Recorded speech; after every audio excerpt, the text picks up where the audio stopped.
Hello, and welcome back to Kindle Love Stories, where we talk about love and romance and happy endings.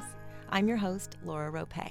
This is a special edition of Kindle Love Stories because the Romance Writers of America just had their annual conference, so we're going to talk to some authors who attended the conference and find out all the details about what went on. All right, so now we're going to talk to some RITA Award nominees, first-time RITA Award nominees. You may recall, if you've been hanging out with the show since the very beginning, that in our very first show we interviewed author Tracy Brogan, who'd just been nominated for the RITA Award for Best First Book for her book Crazy Little Thing. Well, now we're going to talk to three more first-time nominees for the RITA Award. We've got J.T. Geissinger for Edge of Oblivion, which was nominated this year for Best Paranormal Romance. Hello, J.T. Hi, good morning. We also have author Trish McCallan, whose book Forged in Fire is a 2013 RITA nominee for Best Romantic Suspense and Best First Book. Hello, Trish. Hello, Laura. How are you doing this morning? I am great. So happy to talk to you. And last but definitely not least, we have Kim Law on the phone, whose book Sugar Springs is a 2013 RITA nominee for Best Contemporary Single Title Romance. Hi, Laura. How you doing? Hello. It's so nice to talk to you. I know that a few weeks ago we read your book X on the Beach for our book club, and we enjoyed it tremendously, Kim. Oh, that was so much fun to listen to. It was a lot of fun to do and a lot of fun to read your book. So, ladies, congratulations. You're all first-time RITA Award nominees, and you all attended. So, Kim, let's start with you. Why don't you tell us, how was the RWA conference for you this year? Great. I will try, but my voice is so scratchy from partying so much Saturday night after the awards. Seriously, it was the best, most energetic conference I've been to before. And I know a lot of it had to do with the fact that I had this little green ribbon that said RITA Finalist on it.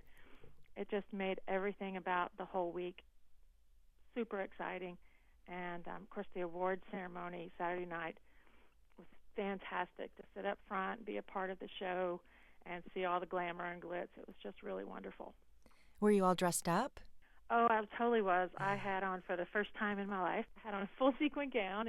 I felt so glamorous. What about you, Trish? Did you have a lot of fun? Well, it was actually quite overwhelming with the sheer volume of people there, and the RITA flag caught quite a bit of attention, so then you're constantly kind of answering questions and meeting new people. So it was a lot of fun, but it was also quite exhausting in a lot of ways. And what about you, JT? How was your experience at RWA this year? Well, this is my second year going. I have to second what Trish said. It can be very overwhelming, just the sheer volume of people. The public spaces are always just swarming with people. So for writers, I think, who a lot of times are introverted and sort of accustomed to sitting in front of their computer, it can be just this huge circuit overload. But it's a lot of fun. It's a great opportunity to meet other people who are in the same circumstances, and I met a lot of new people this year. Was it nerve-wracking for any of you? It's nerve-wracking in the sense that you're standing up, you're thinking you're going to be standing up in front of, 2,000 people if they call your name. But, the whole thing is just very exciting, being nominated, and just the thought that you might be able to get up on the stage is definitely nerve-wracking. Did anything surprising happen? What actually surprised me was how big of a deal it is. But I never actually been to these conferences, so I hadn't known what a conversation starter that ribbon is, and the fact that that whole auditorium, the way it's set up, they have a 20 or 30-foot screen on both sides of the podium. So it's almost like you're kind of at an Oscars event or something. It was a much bigger deal than I thought. I hadn't even made out a speech because I figured, well, number one, that I wasn't going to win, but I didn't really think you needed to do that big of a speech. So I was just kind of planning on winning it until I started realizing maybe I needed to know how to pronounce the editor's names. It was a lot bigger deal than I ever really expected it to be. This is Kim. I have actually been on that stage before. Back in 2009, this same book, Sugar Springs, won the Golden Heart Award.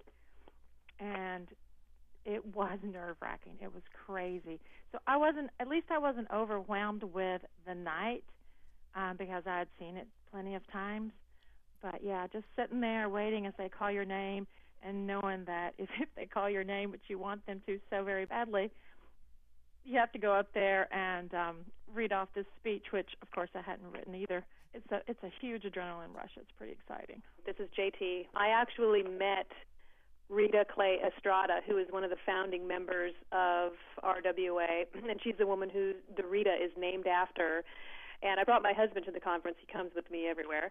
And he and I were just sitting sort of alone quietly having a drink, and this very attractive older lady walks up, and she says, "What are you two doing?" And I said, "Are we in trouble?" And she just had this look, this stern look, and she said, "No, I'm just introducing myself to people." And my husband looks at her and he says, "Oh, are you involved? Are you a writer? Are you involved in the Ritas?" And I just sort of spit out my drink because I saw her tag and it said Rita Clay Estrada, and I leaped up and I said, "Oh my God, you're famous!" So I took a picture with her. But she was so lovely and so wonderful, and just sort of telling me the history about why they started the Romance Writers of America in the first place, and all these amazing anecdotes about how when women would write under these pseudonyms for these publishing houses, they couldn't even use their own name, and the pseudonym would stay with the publishing house. So then if they went on to a new publishing house, they couldn't take that pseudonym. So there was all these kind of things that held back women writers back in the day, and so the romance writers were kind of formed to support other writers, other women writers, and the whole organization just seems based around that. So, JT, I didn't ask you this yet. What was your beauty regimen for the award ceremony? It involved trying not to sweat like a farm animal and sitting in the bathtub with a glass of champagne, just trying to calm myself down because I was hyperventilating. But I had bought a really beautiful sort of coral-colored silk dress that was sort of short in the front and had a little train in the back. My husband was calling it a mullet dress. But it was so uncomfortable that immediately after the awards ceremony was over, I ran up to my room and changed into jeans so that we could just come back down and hang out, and I was in jeans and flats. So all the pictures of me from afterwards are me in these jeans and flats. So I'm sure everyone assumed that I went to this, Oscar award ceremony in my jeans, but I actually didn't. That's a good story. You've got a lot of good stories, I've noticed.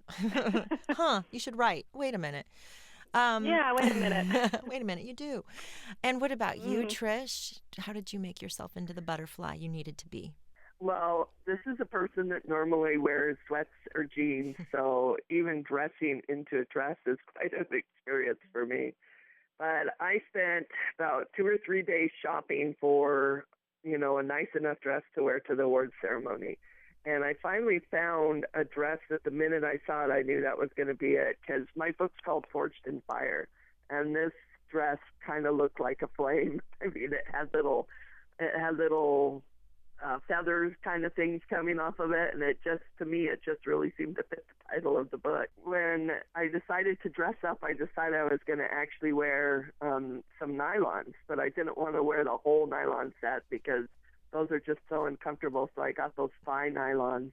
And then they kept coming down, and and finally I went into the restroom, and I just said, okay, and I pulled them all off, and I went in there with just my bare white legs. I'm sure you looked gorgeous, all three of you. Post pictures of your dress and everything, and you beaming and looking beautiful on your Facebook pages and on your websites. Are you doing that for us? I didn't have any pictures taken, actually. I forgot to have my friend that went to the dinner with me to take pictures. What? Newbie mistake. We want to see. I went down and forgot my camera, but my husband was coming down Saturday night, so I called and I'm like, bring the camera. Yeah, we all want to see. Don't you know we all want to see? And in addition to your dresses, we all want to see the look on your faces. That's what makes us connect. We're just so excited to see you looking so happy, as you should be. So congratulations to all three of you. It's been a real pleasure talking to you. Thank you for joining us, ladies. We'll put links to you at KindleLoveStories.com. Sound good? Yes, thank you, Laura. Great. Thank you for having me.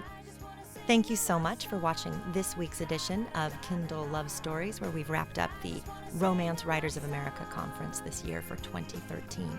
Now, if you want to listen to the show as a podcast, just head over to KindleLoveStories.com, or you can subscribe to the show on iTunes. Now go out there and make your life a love story.